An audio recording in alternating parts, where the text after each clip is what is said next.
신약성경 빌립보서 4장 11절 말씀입니다. 내가 비천에 처할 줄도 알고 풍부에 처할 줄도 알아. 모든 일에 배부르며 배고픔과 풍부와 궁핍에도 일체의 비결을 배웠노라. 우리가 인생 살면서 어떻게 자족할 수 있을까? 하나님의 주권을 신뢰하는 것을 배워야 됩니다. 우리가 인생 살다 보면은 별의별 일을 다 당하죠. 별의별 경험을 하게 되고 실패도 하게 되고 시행착오를 겪게 되는데 여러 가지 이 다양한 삶의 환경 속에서 우리가 인생을 살아가게 됩니다. 그런데 어떤 환경에 처하든지 자족하려면 제일 중요한 것이 우리의 삶에 대한 하나님의 뜻을 믿는 것입니다. 우리의 삶의 형편들이 다 달라요. 어떤 사람은 부모를 잘 만나서 어렸을 때부터 너무너무 행복한 인생을 살면서 스펙도 쌓고 행복하게 인생을 살아가는 사람도 있고, 어떤 사람은 부모를 잘못 만나가지고서 어렸을 때 부모를 조실부모 한다고 그러죠. 어렸을 때 부모님들이 다 돌아가시고 가장 중요한 시기에 고아와 같은 심정으로 인생을 살아가는 사람도 있고, 요즘에 그 부모 찬스라는 그런 말이 또 유행하는데 부모의 그 백으로 부모의 도움을 받아서 탄탄대로로 해서 좋은 대학 들어가 가지고 로스쿨이나 의과대학 같은 데를 거쳐서 사회에 전문인으로 이렇게 성장하는 사람도 있는 반면에 평소에 성실하고 머리도 비상하지만 기회를 잘못 잡아가지고 인류대학에 들어가지 못하고 지방대학으로 갔다가 중퇴도 하고 이리저리 갔다가 헤매는 가운데서 인생길을 힘들고 어렵게 그렇게 인생을 살아가는 그런 사람도 있습니다. 그러니까 어떻게 보면은 이게 우리가 영화 같은 인생을 사는 것 같아요. 우리가 영화 보면은 야, 참 기가 막히다. 어떻게 기막히다. 인생이라는 것이 참 기가 막히구나. 드라마 같은 거 봐도 그런 거 많이 나오잖아요. 근데 우리 주변에 있는 삶이 그러고 내 자신의 인생을 이렇게 돌이켜 보면은 야, 이게 참 영화와 같이 기가 막힌 인생이로구나. 그런 생각을 할 때가 있습니다. 저의 경우도 그래요. 가끔가다 제가 이제 꿈을 꾸는데 꿈속에 이제 예전에 아마 그 이루지 못했던 그런 소망이라든가 그 만나지 못했던 그런 사람들에 대한 그 갈망이라고 그럴까? 그런 것이 아마 꿈속에서 하나님이 은혜를 주셔서 그게 이제 이루어지게 하시는 건지 꿈속에서 그 사람들을 만나게도 되고 이루지 못했던 것을 꿈속에서 이루게 되는데, 야, 그게 참 깨고 나서도 그 생각을 해요. 어쩜 이렇게 꿈이 정말 이렇게 현실감이 있을까? 굉장히 디테일하다. 막연한 게 아니라, 꿈이라고 그래서 그냥 대충 넘어가고 막연한 게 아니라 굉장히 자세하게 제가 그런 경험을 이제 많이 했는데, 아무튼 우리가 인생을 살다 보면은 각자가 별의별 일을 다 당한다는 거죠. 기가 막힌 일을 살아가면서 인생을 살아가게 되는데, 제일 중요한 것은 우리가 어떤 환경에 처하든지 간에 우리가 자족하는 방법을 배우려면은 우리 삶에 대한 하나님의 뜻을 믿어야 된다는 거죠. 하나님의 뜻을 믿어야 된다. 그러니까 역경과 시련과 고통과 불행스러운 환경까지도 자, 이게 우연이 아니구나. 전능하신 하나님이 나에게 유익을 주기 위해서 나에게 주신 것이구나. 허락하신 것이구나. 이렇게 생각을 해야 된다는 거예요. 그런 생각을 하면서 이 하나님의 주권을 생각해야 되는 거죠. 하나님의 주권, 역사에 대한 하나님의 주권을 신뢰하는 믿음을 갖게 된다 그러면은 이 자족하는 방법을 배우게 되는 것입니다. 그래서 이 빌립보서 4장 12절 내가 비천에 처할 줄도 알고 풍부에 처할 줄도 알아 모든 일에 배부르며 배고픔과 풍부와 궁핍에도 일체의 비결을 배웠노라. 이거 저 암송 구절이에요. 이거 좀 성경 찾으셔가지고 그냥 듣기만 하지 마시고 꼭 성경을 찾으셔야 됩니다. 성경을 찾으셔서 언더라인을 하시고 큰 목소리로 3번 읽으시면서 암송할 수 있도록 노력을 하시기 바랍니다. 그러니까 이 성경 말씀, 우리의 그 신앙생활, 믿음 생활이라는 건 간단한 것 같아요. 우리가 정보로 이거를 대하면 안 됩니다. 인포메이션으로. 이런 지식으로.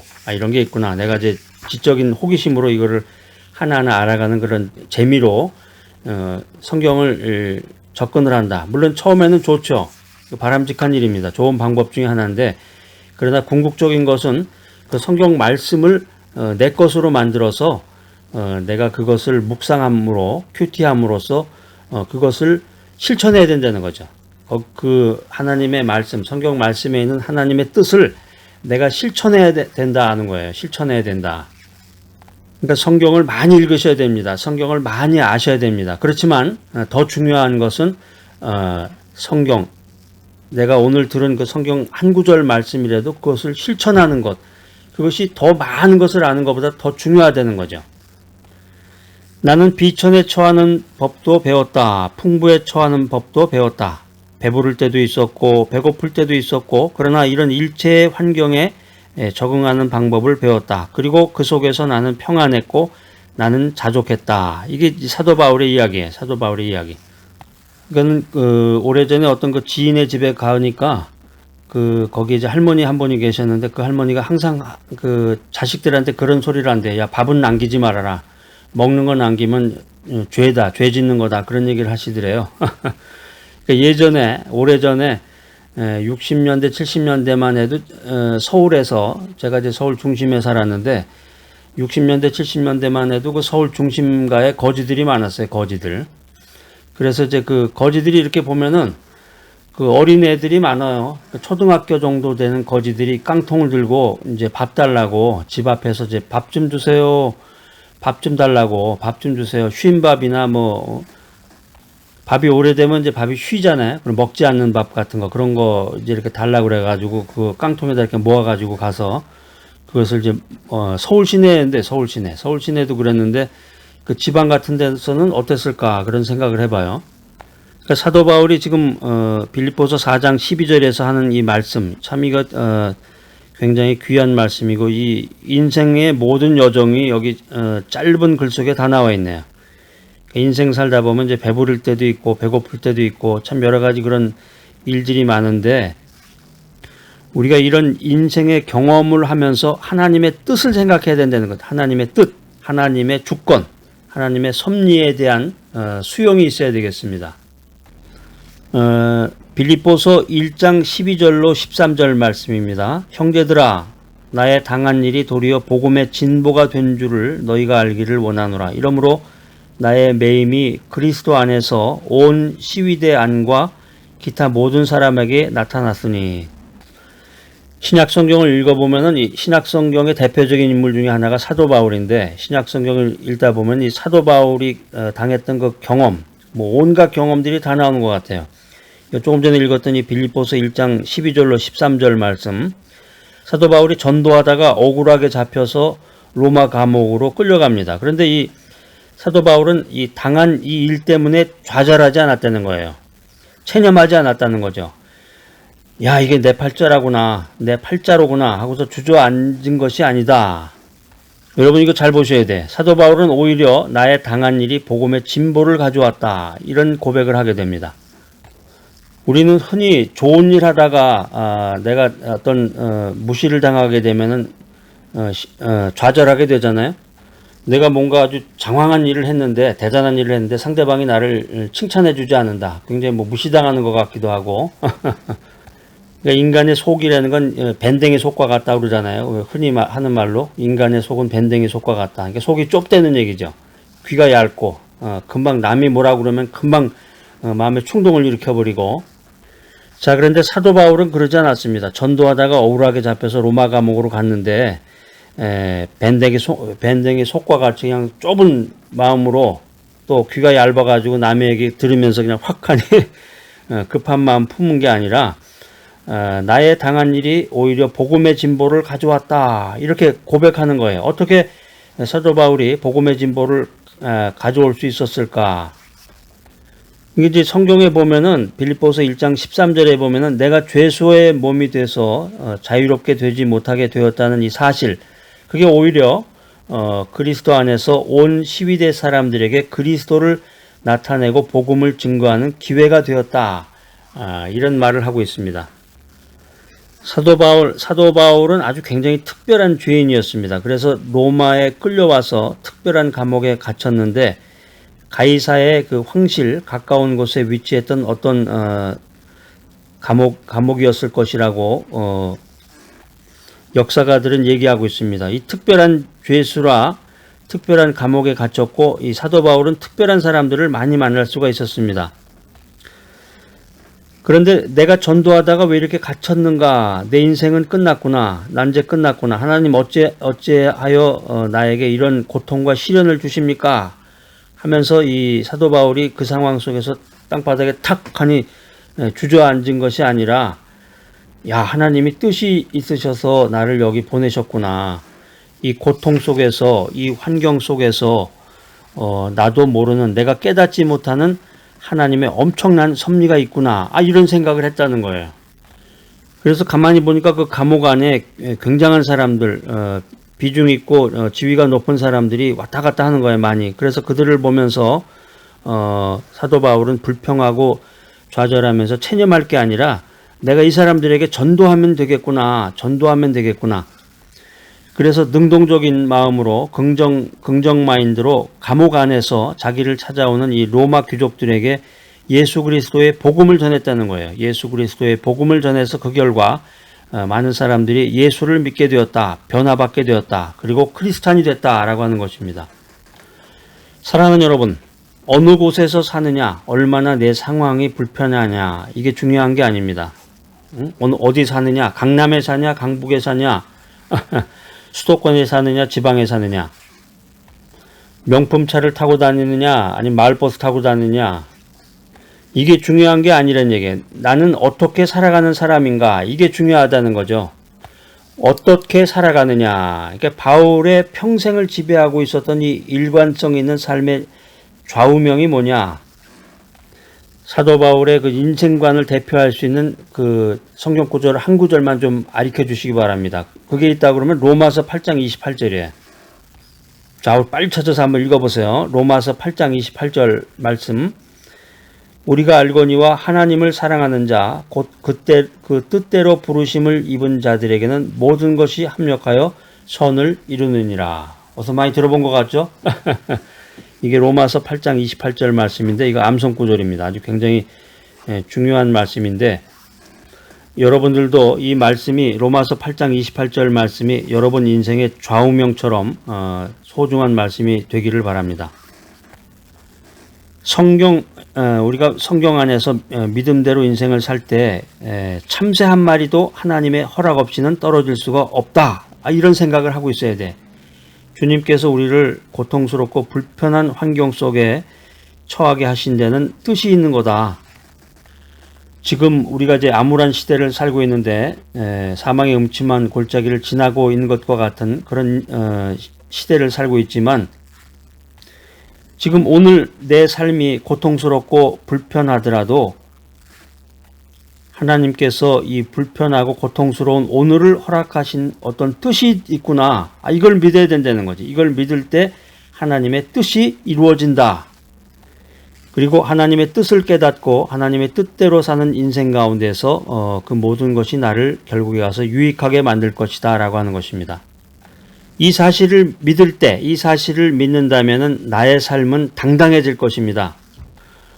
오늘 성경 여러 몇 구절 찾아봤는데 성경 속에 나오는 이 사도 바울의 자족함의 삶의 비밀, 사도 바울의 자족함의 삶의 비밀, 이거는 하나님의 주권에 대한 신뢰가 있었다. 이거를 믿어야 되겠습니다.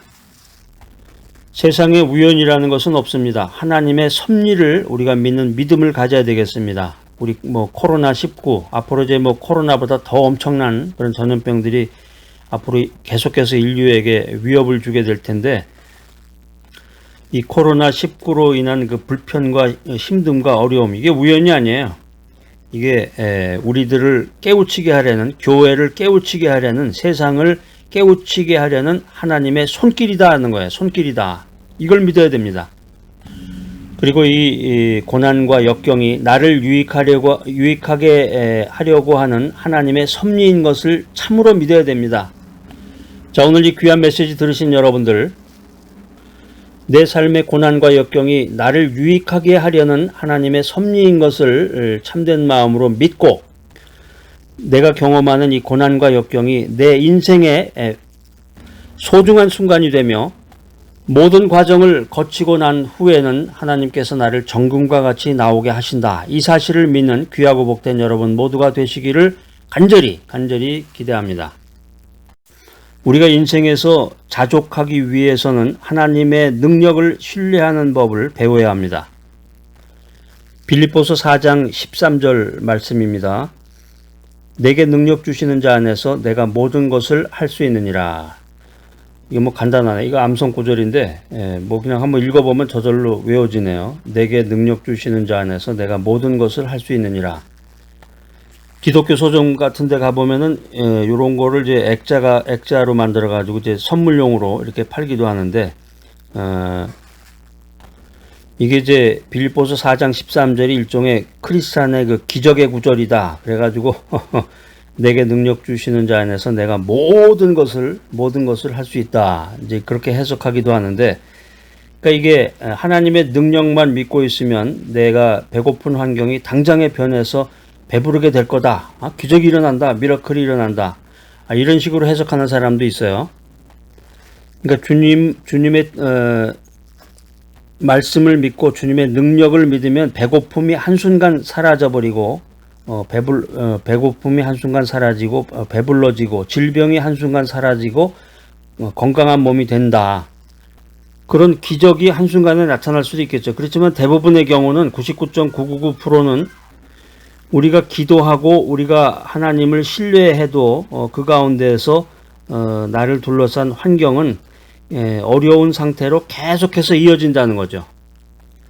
1930년대에 이 미국의 대공황이 찾아왔는데 그 당시에 이 클래런스 대로라는 유명한 그 무신론자가 한 사람 있었습니다. 이름도 좀 특이하네요. 클래런스 대로. 근데 이 사람이 이제 법률가 출신인데 무신론자가 됐고 거기다가 이제 무정부주의자가 됐어요. 그런데 미국이 경제공황에 들어가니까 이 사람이 이제 자기가 이제 평소에 가지고 있던 이 무신론을 선전할 수 있는 이 절호의 찬스가 왔다. 이런 생각을 하는 거예요. 그래서 돌아다니면서 강연할 때마다 이렇게 얘기합니다. 여러분이시여 이 사태를 주목해 보시기 바랍니다. 만약에 하나님이 살아계시다면은 이 어려운 사정을 우리에게 주시겠습니까? 우린 다 잃어버렸어요. 이것만 봐도 정말로 하나님은 없는 것이 분명합니다. 이런 얘기를 한 거죠. 그리고 더 나아가서 정부를 매도하고 비판하면서 일어서도록 이 무정부주의적인 자기의 신념을 선전하기 시작했습니다. 이 클래런스 대로가 어느 날은 흑인들을 모아놓고 무신론 강연을 하고 있었습니다. 여러분, 우리는 모두 다 잃어버렸습니다. 꿈도 잃어버렸고 재산도 잃어버렸고 노래까지 잃어버렸습니다. 자, 이런 상황 속에서 어떻게 노래를 부를 수가 있단 말입니까? 이렇게 큰 목소리로 소리를 지니까 갑자기 저쪽 뒤에서 어떤 할머니가 손을 번쩍 들더니 박사님 저는 노래할 수 있어요. 이렇게 얘기하는 거예요. 아니 어떻게 우리가 이 지경이 됐는데 노래할 수 있단 말이에요. 그렇게 얘기를 했더니 큰 목소리로 예수님 때문에 노래할 수 있답니다. 이렇게 말했다고 합니다. 그런데 한 사람이 이렇게 말하니까 막 이쪽 저쪽에서 막 얘기가 나와요. 맞아요, 할렐루야, 맞아요, 막 이러면서 예수님 때문입니다. 막 이러면서 그냥 한순간에 이 장례 분위기가 그냥 확 바뀌어버리고 만 거예요. 이런 군중들의 반응이 그에게 충격을 주었습니다. 우리 인생길에서의 고단함, 역경에도 불구하고 우리들 마음속에 빼앗기지 아니하는 노래를 간직하고 기쁨을 간직하고 평안을 간직하고 우리가 인생을 살아나갈 수가 있습니다. 어떻게 해요? 예수님 때문에 그렇죠. 내게 능력을 주시는 자가 누구이십니까? 예수님입니다. 우리를 위해 죽으시고 부활하신 예수님, 육신을 입고 오신 하나님, 전능하신 하나님 그분, 나를 사랑하사 목숨까지 내어주신 그분 안에서 우리는 모든 것을 할 수가 있습니다. 이것을 믿어야 됩니다. 자, 그럼 어떻게 모든 것을 할 수 있나요? 그분이 우리를 버티게 하실 수 있습니다. 가까스로 버티게 하는 것이 아니라 넉넉히 견디도록 이 역경 속에서도 기뻐하며 버텨나갈 수 있도록 평안하며 버틸 수 있도록 도우실 주님을 의지하시기 바랍니다. 빌립보서 4장 13절 말씀 내게 능력 주시는 자 안에서 내가 모든 것을 할 수 있느니라. 여기서 사도 바울이 이 내가라는 단어를 강조하고 있는데, 어떤 사람은 신앙이 좋아지면 이 내가 없어진다고 생각하는 사람들이 있습니다. 그렇게 성경을 해석하는 사람들도 있어요. 그러나 신앙의 주체는 아직도 나다라는 사실을 기억해야 됩니다. 우리가 믿음생활, 신앙생활을 하면서 오해를 많이 하는데, 신앙생활에 대한 이 극단적인 오해 두 가지가 있습니다. 어떤 사람은 신앙생활을 한다, 믿음생활을 한다 이러면서 하나님은 제껴놓고 밤낮 자기 혼자만 돌아다니는 사람이 있습니다. 이 사람은 세속적인 인본주의자입니다. 이게 신앙생활의 정상적인 모습이 아니죠. 또 어떤 사람은 극단적인 신비주의 형태로서 신앙이 좋아지면 내가 없어지는 것처럼 생각을 합니다. 십자가에 못 박혔으니까 주님이 다 하신다. 주님이 다 하신다. 그래서 나는 없어진 것처럼 생각을 한다는 거죠.